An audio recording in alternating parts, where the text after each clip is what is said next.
Welcome back to the Dry Fire Journal. This is day 226. Here's a situation. I've got 1 second on my par timer.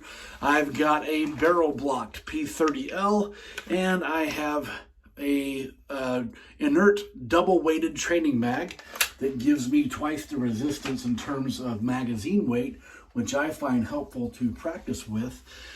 And I'm going to give myself one chance to take one step of movement to draw simultaneously and get my hit as I move. It's just a 1 second, one opportunity drill. I encourage you to try this at a time that's reasonable for you. And let's just see what happens. Should look like this. So I know I was a little bit late. I also know I swung a little bit to my left. Here's the beauty of this drill, is that this lets me figure out what happens when I remove all of the perfection stuff that we tend to work on whenever we're trying to do reduction of our draw time.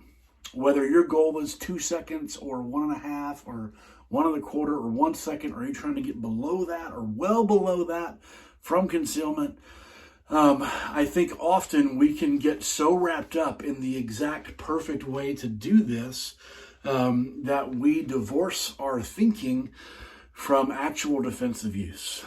And if you followed this channel, you have seen me pull some ridiculous times with accuracy in dry fire in like the 0.6, 0.65, 0.7 range. And when I add movement into that, it slows everything down.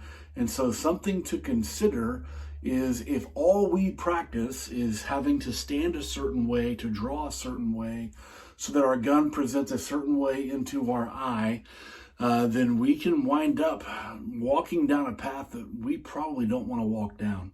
So because we carry these tools for defensive uses, I encourage you to consider and give yourself one opportunity with a fairly push par time and figure out where you're at as you move, draw, and try to get a hit all at the same time.